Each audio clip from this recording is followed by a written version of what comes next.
2 Corinthians 10:18 states, "If you want to claim credit, claim it for God. What you say about yourself means nothing in God's work. It's what God says about you that makes the difference." I'm honored to have received this award, and thank you so much to the committee and selection committee and anyone else who participated. I'm grateful for everyone who guided me to this point. God provided many mentors to my path to now. Your acknowledgement of my work is a great inspiration for me to continue contributing to reaching people for the kingdom through music. My family has long been in service. My granddad, my mom's father, was a church builder and pastor. He played the saw on Sunday mornings sometimes.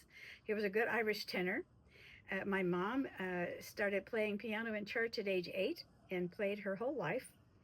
She received this award years ago, and I'm quite honored to have been selected to follow in her footsteps.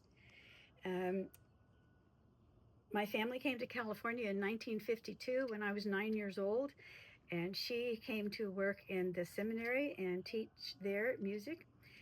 We sang the Messiah every year growing up, and good music in church on Sundays. So I grew up loving and appreciating hymns and well-written music. My BA is from St. Mary's, Moraga, in music therapy. My senior project was at a hemodialysis unit in Concord. And that's when you're in dialysis, you're dying a little bit incrementally every day. So my job was to uplift them and help their lives to be better. Well, this was during the Jim Jones Guyana massacre. And later, and so they were impacted with losing loved ones, and it became much more challenging to help them. We moved to Ukiah in Mendocino County in 1985 when my husband became the manager of PG&E of both Lake and Mendocino counties. And Jim Jones got his start in our county and not far from where we are. And it's been a very hard thing to serve Jesus here ever since. As a teen, I would go with Mom when she taught music, that Dwayne Barrett would set up these music weeks all across California. And so I was under his tutelage and her all that time. So I also served with Dwayne Barrett at Woodward Park Baptist Church. He led, I sang. I worked at the Baptist building in the church music department with John McGuckin from 80 to 85. And we did the California Churchmen singing church men and church women albums. And that was a great, I've got lots of stories if you wanted them. My mother played for church and directed a choir every Sunday. And the memory that stands out most to me is how she finished her life.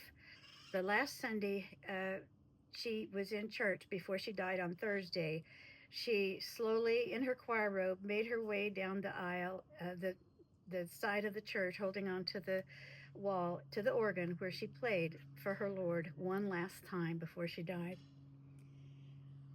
Paul said, St. Paul, it's what God says about you that makes the difference. And as I face my declining health and aging and am tempted to give up, I keep trying to remember those who brought me to this point. May we all stay strong and have courage and not be afraid. Zephaniah 3:17 states, "The Lord thy God in the midst of thee is mighty. He will save, he will rejoice over thee with joy. He will rest in his love, he will joy over thee with singing."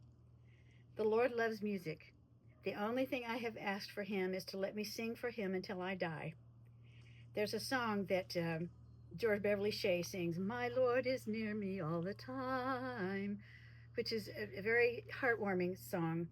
Again, I thank you for this honor. I'm sorry I can't be with you, but I had surgery yesterday. So I'll be in bed while you're here. And so I'm so glad we had this time together just to have a laugh or sing a song. Seems we just get started, and before you know it comes the time we have to say so long. Thanks again.